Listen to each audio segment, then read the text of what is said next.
Bienvenidos a un capítulo más de Operación Crimen. Hoy vamos a conocer la otra cara de los famosos disturbios que en la historia reciente tuvimos. Algunas manifestaciones que respetando derechos fundamentales, porque hay derecho a manifestarse, a comunicar, a hablar, a estar en desacuerdo, se convirtieron en actos violentos, en actos vandálicos. Y uno de estos fue el 8 de junio del año 2023, cuando en unas protestas alrededor de la Universidad Nacional en Colombia, un patrullero, un funcionario del entonces ESMAD, es herido gravemente con una papabomba, un artefacto explosivo artesanal eh, que golpea, lastima, lesiona varias partes de su cuerpo, en especial el cerebro, y lo deja en estado de coma, en estado vegetativo. Es un drama y es un drama no solamente para quien lo sufrió, porque puede que no tenga mucha conciencia de lo que le ha pasado, pero las víctimas no solamente es una, todo su contexto primario de familia, padres, hermanos, pareja, hijos, en caso de que los hubiera tenido. Estoy hablando del patrullero John Freddy Rodríguez, que fue víctima de esta situación criminal. Y el día de hoy he invitado a su padre, que gentilmente ha decidido también acompañarnos para contar esta historia y todo el drama que no solamente ha estado viviendo su hijo, producto de esa situación trágica, sino la familia alrededor. Bienvenido, señor Rodríguez, y gracias por aceptar nuestra invitación. Muchísimas gracias a ustedes por permitirme pues contar, como dice usted, la historia desde otro lado de la vida de mi hijo. Señor Rodríguez, ¿cuánto tiempo llevaba su hijo en la Policía Nacional? 10 años cuando le ocurrieron los hechos. ¿Él era patrullero de la policía? Sí, Ujú. perteneciente a la especialidad SMAP, Ajá, actualmente UTMO. ok. ¿Y qué recuerda usted de ese día, de esos hechos? Bueno, fue un día bastante inicialmente normal, hasta las 12:45 que me llaman. A Ajá, esa hora fue que me llamaron. Sé que los hechos ocurrieron antes, pero la Policía Nacional me llama a esa hora, indicándome que mi hijo había tenido un accidente. Nunca me dijeron exactamente qué le había acontecido. No solamente me dijeron que mi hijo había tenido un accidente y que esperara llamada. Eso fue lo que me contestaron. Me dijeron que tenía que esperar otra llamada de un coronel. Cuando a la hora se demoraron bastante nuevamente en llamarme y el desespero fue bastante angustioso. Me tocó esperar que llamaran. Intenté yo llamar y nunca me respondieron a ese número. Cuando me llaman me dicen que dónde vivía yo, que si yo estaba aquí en la ciudad de Bogotá. Yo les dije que no, que nosotros vivíamos en la costa. Es cuando me dicen, bueno, tu hijo tuvo un accidente y está en la unidad de cuidados intensivos. Pues me colgaron. Nuevamente me tocó esperar que me volvieran a llamar y pasaron como otra hora más y es cuando me indican que nos van a trasladar hacia la ciudad de Bogotá. Durante ese lapso de tiempo fue una angustia total porque a mi esposa duré 3 horas, más de 3 horas para darle la noticia de que mi hijo había tenido un accidente porque yo sabía que mi esposa podía darle un infarto pues por la noticia. Me tocó esperar, al igual que la presión de mis hermanos, de mis sobrinos, indicándome que yo tenía que decirle, pero estaba buscando la mejor manera y tener una respuesta más concisa y precisa de la Policía Nacional que le había pasado a mi hijo. Cuando vuelven y me llaman, me dicen que ya tenga todo listo, que nos van a venir a recoger, porque mi hijo estaba en la unidad de cuidados intensivos, que nos iban a llevar a traer a la ciudad de Bogotá. Ahí pasaron aproximadamente muchísimas horas, porque llegamos aquí a Bogotá a las 10:30 de la noche ujú. a ver a mi hijo por primera vez. Cuando ustedes llegan, ¿se dirigen a dónde? ¿Dónde estaba él? ¿En En qué la hospital? unidad, en el Hospital Central de la Policía, o CEN, en Ajá, la unidad de cuidados intensivos. ok. ¿Qué impresión diagnóstica inicial les da el Bueno, médico? cuando llegué, me atendió el médico de turno, el internista, y me dice, ahí está tu hijo, está en gravedad de muerte, está crítico, puede fallecer. Esas fueron las palabras que me dijo el médico. Pero a la vez fue en, en esa palabra que me dijo, también mencionó que tuviera esperanza, porque mi hijo estaba joven y podía seguir adelante. Esas fueron sus palabras por primera vez. Lo que sí me advirtió era que mi hijo estaba en riesgo de muerte. Ujú. Y posteriormente, señor Rodríguez, ¿usted de qué se entera? ¿Cuáles fueron las lesiones que tuvo su hijo? Bueno, ya esa noche fue bastante angustiosa. La segunda persona que entró fue mi esposa. Cuando vio a mi hijo en el estado en que estaba, su cara era demasiado, su rostro era demasiado inflamado. Y bueno, mi atención fue en esos momentos atender a mi esposa porque sé que le podía pasar absolutamente algo por la impresión.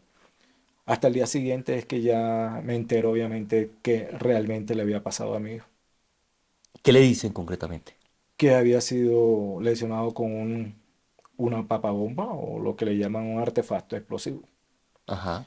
lo cual eso lo llevó a la situación en que se encuentra. Duró 7 minutos muertos, ese es el informe que me da el médico. 7 minutos muertos, durante esos 7 minutos fue reanimado 3 veces. Y ¿cómo es que fue intervenido en su pulmón o extraer líquido en su pulmón derecho, que fue Ujú. afectado? Igual su mandíbula también fue afectada, tuvo fracturas en su mandíbula inferior de ambos lados. Y bueno, partiendo de ahí ha sido todo un proceso con mi hijo, pues tener a mi hijo en esa situación.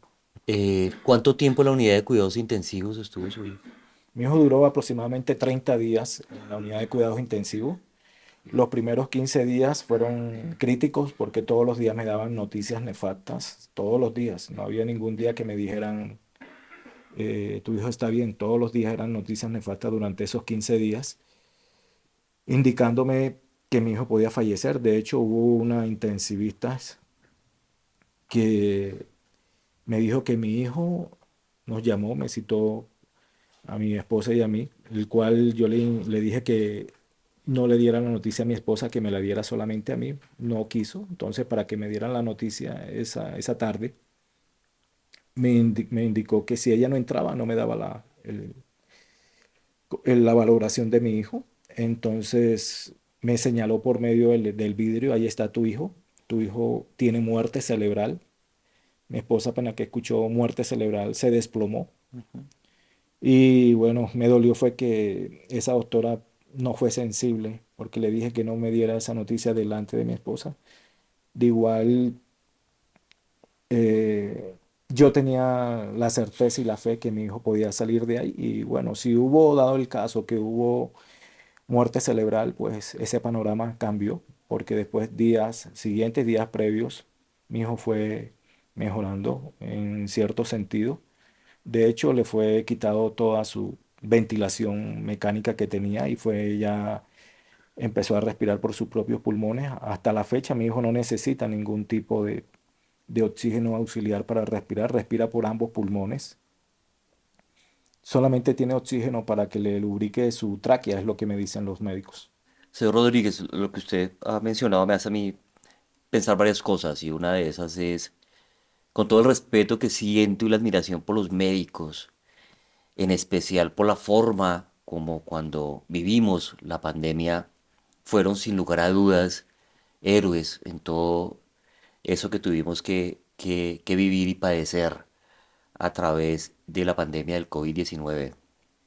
A mí me llama mucho la atención cuando un médico en sus impresiones diagnósticas o en el diagnóstico dice cosas como, no sé, le queda una semana de vida, le queda un mes de vida, ¿no? A veces yo me pregunto, o sea, ¿cómo uno, desde, desde lo humano y desde lo científico, entre comillas, puede saber que le queda un mes, 2 meses de vida, ¿sí? Al igual que usted, yo también he conocido casos donde eh, los médicos han dado ese parte y los pacientes, llamémoslo milagro para quienes creemos o tenemos fe, em, superan ese tiempo y pasan 2, 3, 5 meses, años y pues no se cumplió eso que el médico decía. Usted habla de algo que impresiona, o sea, hablar de muerte cerebral. Dentro de lo poco que yo conozco del cerebro, pues una muerte cerebral significa que el cerebro ya tiene cero funcionalidad. Es decir, que no hay cognición, ¿sí? Que no hay procesamiento de información, que no hay emocionalidad, o sea, que no siente cuando hay muerte cerebral. Una parte del cerebro es el sistema límbico, que es el que maneja nuestras emociones, y si está apagado es que no siente ninguna emoción. Y evidentemente el tema motriz, o sea, que hay cero motricidad.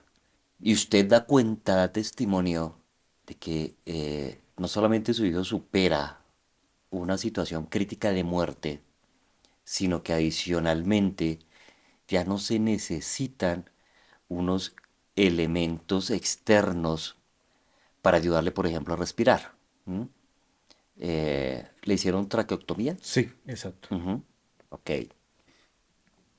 Eh, Sino que de alguna manera hay un avance. Puede que no sea significativo porque es una situación gravosa, pero ha tenido físicamente algunos avances.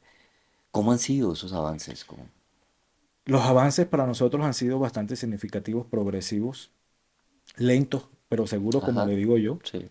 La parte médica siguen vendiéndonos la misma patología de mi hijo, o sea, que no puede avanzar muchísimo más, pero nosotros permanecemos 24/7 con él. Hemos visto los avances y lo que tú dices acerca de las emociones que no puede sentir una persona que está en estado vegetal, mi hijo, sí de alguna manera, sé que no está 100% consciente, pero sí hay eh, alguna parte consciente de él porque siente emociones. Y te lo digo porque cuando le hablamos cosas del pasado o que vivimos, recuerdos, mi hijo lo que hace es suspirar, Ujú, cosa que no lo hace constantemente, ujú, lo hace únicamente cuando le hablamos cosas personales. Mi esposa ujú, y yo solamente somos los ujú, que le hablamos cosas personales, o inclusive su hermano, sus hermanos. Y bueno, eso nos empezamos a dar de cuenta 3 o 4 meses después que él salió de UCI, ¿ya? Que fuimos viendo esos avances, lo cual ha sido una pelea constantemente con los médicos, porque siempre les he dicho que mi hijo lo que necesita es rehabilitación y una excelente nutrición. De la parte nutricional me he encargado yo, de la ujú, parte de rehabilitación a medias, porque no conozco 100% cada músculo, cada hueso, ellos sí los conocen. Y ellos lo que han argumentado es que mi hijo ya no va más de ahí, pero los hechos han demostrado que mi hijo ha avanzado, que ellos no sé cuál es el motivo, cuál es el interés, que no han querido ponerse la 10 como yo siempre se los he dicho. Pero sí hay posibilidades que una persona en el estado de mi hijo avance. Se han visto muchísimos casos. Cuando llegamos al hospital, ujú, encontramos un caso casi similar. Bueno, quizás peor porque esa persona tuvo demasiadas lesiones en su cuerpo, él sí estuvo en coma, en coma, coma. Mi hijo fue en coma inducido. ujú. Esa persona hoy ya puede hablar, puede comer, no tiene movilidad en sus piernas, pero ya la recuperó en sus brazos en gran parte. O sea que sí, sí se puede. Sí se puede. Y muchísimos casos más que encontramos que los médicos o doctoras nos decían que tuviéramos esperanza, la cual yo nunca he perdido. Desde el comienzo siempre he tenido la esperanza, la fe y la certeza que Mm. mi hijo va a seguir adelante. Quiero explicar un poco a qué hace referencia con los estados de coma, en especial el inducido. Es decir, un estado de coma básicamente es un estado de absoluta relajación. Es como si fuera un sueño profundo. Pero ¿qué le pasa al cerebro cuando tiene sueño profundo? Y al cuerpo. Tiende a recuperarse. es una manera de desintoxicarse. Por eso en nosotros el sueño es tan importante y en especial la calidad del sueño, porque nos ayuda a recuperarnos físicamente y cerebralmente. Incluso es el sueño, y anoche que estaba precisamente dando una clase en una asignatura que tengo la oportunidad de dictar en la Universidad Militar Nueva Granada, que se llama Psicología Criminal, les explicaba precisamente cómo el sueño o a través del sueño es que se cristaliza la memoria, el recuerdo, el aprendizaje. Es absolutamente necesario. Entonces, inducir coma o estar en un estado de coma, pese a que eso suena terriblemente trágico, es darle la oportunidad al cuerpo de que tenga una posible recuperación, así sea mínima o de poco a poco. Por eso es tan importante. Y en el caso del cual estamos también muy pendientes en este momento, que es el de el senador Uribe Turbay, pues el estado de coma es precisamente o ese coma inducido lo que le permite al equipo médico revisar qué avances puede haber en ese tema. Usted le han hablado de rehabilitación y es cierto, una rehabilitación no es un tema tan sencillo, aunque también estemos hablando de un adulto joven, es un hombre de 31 33 años ya en este momento, con quien puede haber seguramente, y por el amor de ustedes y por esos recuerdos que usted dice, tal vez él pueda evocar de manera emocional que vivió y responder, así sea con cambios de respiración, pues para ustedes resultan significativos dentro del amor y la esperanza de que tenga al menos algún tipo de recuperación. Pero estamos hablando de una situación trágica, terrible desde el otro lado, ¿sí? Desde lo que no se habló mucho y son precisamente las víctimas que hubo de parte de gente de la fuerza pública y de la policía, ¿sí? Específicamente de la Policía Nacional, con base en todos estos desmanes que ocurrieron. Eh, ¿Tuvo usted la oportunidad de conocer o saber cuando estuvo allá en la UCI, en ese proceso de hospitalización de su hijo, casos similares a los que le ocurrieron a su hijo? De que hayan estado en proceso de manifestaciones Ujú, o actos violentos, no, no, ujú, solamente el caso de mi hijo, ujú, solamente en ese momento. ujú, Y meses después o previos, pues encontramos muchísimos casos de que habían sido lesionados en atracos, personas, y que llegaron a estar en el estado, obviamente, ujú. casi de mi hijo. Y en actos violentos, más bien es la Ok. palabra, en actos violentos. Ujú. Señor Rodríguez, ¿su hijo hoy día dónde está? Mi hijo tenemos un mes y unos días de haberlo sacado del Hospital Central de la Policía después de haber permanecido un año y 11 meses Ujú. en el hospital. Ya me tocó sacarlo debido a que se estaban presentando muchos casos nuevamente de COVID y otros tipos de infecciones. Muchacho, ujú, No quería que mi hijo volviera a pasar nuevamente por una cirugía, ujú, ya que, y por una unidad de cuidados intensivos, ya que el 23 de octubre del 2024 nuevamente volvió a pasar por una cirugía. Y, y siempre lo repito y lo seguiría repitiendo, lastimosamente esta vez no fue por un bandido de calle, fue por uno de saco y de corbata, ujú, porque se ensañó, puedo decir que es así, ensañarse con nosotros y con mi hijo que estaba en estado de indefensión. Quizás cuando le sucedió esto a mi hijo tuvo la oportunidad quizás de defenderse, quizás no lo alcanzó a hacer, porque claro, me imagino que fue de forma inmediata o rápida, pero pudo hacerlo. Pero en el estado en que se encuentra mi hijo actualmente no podía defenderse. Hubo un funcionario del Hospital Central de la Policía que el 17 de enero del 2024 sacó a mi hijo de la habitación solo donde se encontraba y lo metió en una habitación compartida, ujú, donde eso era un peligro. Se valieron primero que yo no estaba acá, estaba en la costa visitando a mi madre. Y cuando me llama mi esposa que iban a sacar a mi hijo de la habitación, pues hice llamadas, no recibí respuesta.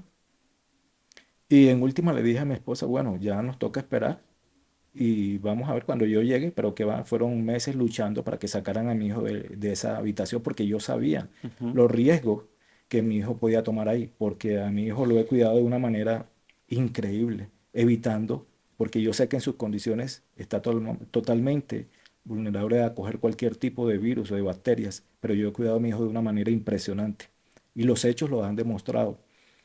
Tal así que la única vez que entró mi hijo en riesgo por virus fue cuando una doctora, me toca decirlo también, una de terapia respiratoria no quiso soplar mocos ese día o extraerle los mocos. Lo que le cerró fue el balón a mi hijo Ujú. de la traqueostomía. Mi hijo ese día no tosió.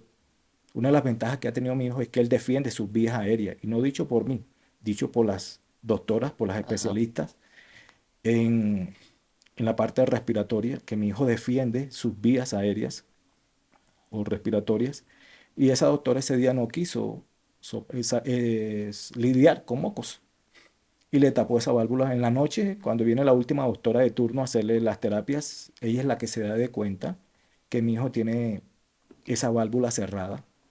Donde ella no se da de cuenta, mi hijo hubiera broncoaspirado, hubiese sus pulmones infectados con toda la cantidad de moco, porque cuando ella le destapa eso, mi hijo empezó a toser y a botar moco a diestra y a siniestra. O sea, Ujú. que mi hijo hubiese entrado en riesgo nuevamente. La segunda vez que estuvo en riesgo fue en agosto del año pasado, a raíz de estar en esa habitación, muy a pesar de que ya había luchado para que fuera sacado de ahí, porque ya ahí me era imposible controlar en una habitación solo, porque solamente estaba mi esposa, mi persona, la parte de enfermera y médicos que ingresaban, pues ya era necesario, pero en esa habitación compartida entraban mucha gente, muchos pacientes que no tenían conciencia, porque digo conciencia porque ellos hacían muchas cosas que no deberían de hacer, estar tosiendo, donde el único que tenía una gastrostomía y una traqueostomía era mi hijo, los demás pacientes podían defenderse, levantarse, comer, dormir y hacer muchísimas cosas, y el único en estado era mi hijo, en estado de indefección, y eso lo llevó a una unidad a una operación de pulmón para sacarle líquidos. Ujú. De ahí, de esa cirugía, partió nuevamente a una unidad de cuidados intensivos. Duró 10 días nuevamente, en días que fueron terribles, días de riesgo de muerte. Tal así que a mi esposa una vez le dicen, en uno de esos días, que mi hijo no iba a pasar al día siguiente. Lo que hice, pues como hombre de fe, abracé a mi esposa. Ella fue la primera que entró y yo abracé a mi esposa. Le dije que mi hijo iba a volver a salir de ahí, y eso fue lo que hizo nuevamente. Tal así que el médico, el internista, me dice que mi hijo era un valiente, un guerrero, Ujú. porque mi hijo haber soportado nuevamente esa cirugía y haber pasado por esa unidad de cuidados intensivos, muy a pesar de su patología, era un valiente. Y eso es lo que yo siempre desde un comienzo le he dicho, y le he dicho a mi hijo, porque nunca he dejado de hablarle a mi hijo. Desde la primera noche le he hablado constantemente. Parezco un loro hablándole de día y de noche a mi hijo, porque sé que nuestro cerebro contiene algo que se llama plasticidad, obviamente, Sí, es cierto. y eso es lo que quizás ha ayudado a mi hijo. Bueno, sé que quizás no, sé que aquí hay milagros de milagros, pero yo he hecho lo humano por mi hijo, porque a Ujú. mí es el que me duele. Ujú. Y por esa unidad de cuidados intensivos o por esa infección que tuvo mi hijo, hubo hoy un médico, vuelvo y reitero, sacó a mi hijo de esa habitación solo donde estaba y lo metió en una compartida. Y en un audio menciona que sacó a mi hijo de esa habitación solo donde estaba y lo metió a la compartida porque quería aburrir a mi esposa, a mi persona, y será por ende, en este caso, a mi hijo, porque estábamos en absolutamente confort en el hospital, como si quisiéramos estar ahí en ese hospital, o mi hijo quería estar ahí en ese hospital. O sea, por eso le digo que es un bandido más, él y los que están detrás de esa decisión. Lo que usted nos menciona, señor Rodríguez, me hace pensar en que cuando uno hace análisis desde la victimología, habla de los tipos de victimización. Hay una victimización primaria que es lo que la víctima vive en carne propia, ¿sí? en este caso, pues esa situación disruptiva, ese atentado a la integridad que sufre su hijo a través de ese ataque con papabomba en esa situación de disturbio vandálico.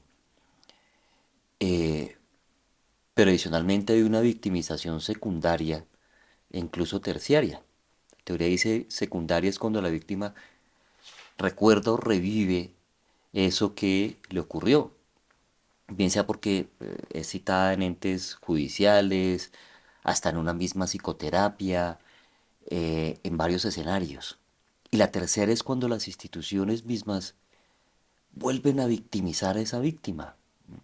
Y aquí por lo que usted nos está contando, pareciera que su hijo también recibe esa victimización por parte de el hospital, de la clínica, de, de médicos, de personal de salud, que en vez de protegerlo, lo que hicieron al parecer fue exponerlo a una situación de mayor riesgo de muerte.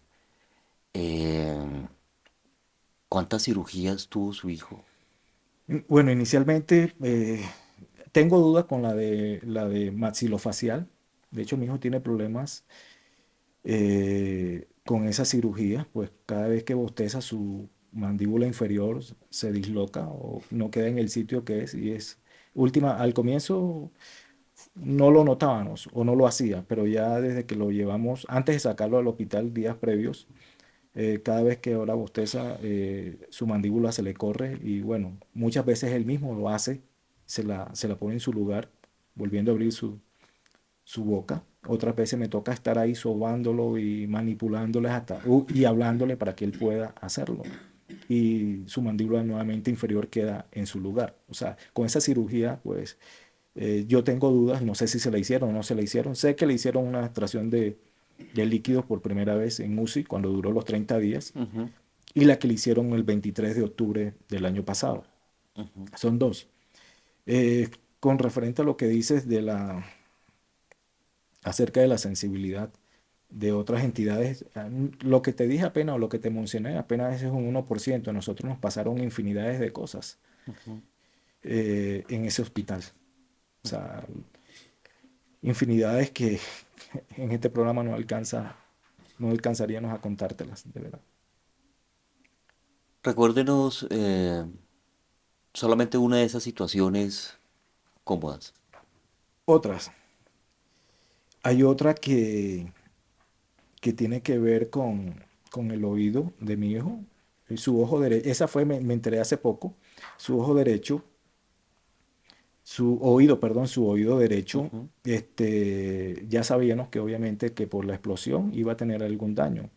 En agosto del 2023 solicité una interconsulta para que me dijeran me valoraran el oído de mi hijo. Me dijeron que que ese oído estaba perforado. Entonces yo le dije que qué se podía hacer. Pues el médico insensiblemente lo que me dijo que ese era un desperdicio, operar a mi hijo. Y sé que en ese momento era lo inadecuado, pero no tenía por qué decirme así, ujú. que ese era un desperdicio operar a mi hijo por el estado de mi hijo. En abril del 2024 tuve una reunión con el director del hospital, de los CEN, donde le manifesté todas las cosas que nos habían pasado, infinidades de cosas. Él lo que me dijo es que esa era otra administración, que él era nuevo y que por qué no lo dije o no lo mencioné o no me quejé en su momento. Pero no era el momento, ¿por qué? Porque yo me dediqué fue a mi hijo. Yo no tenía que ver con lo que los demás. Toda medicación era para mi hijo, en lo jurídico, en cualquier otra cosa, obviamente.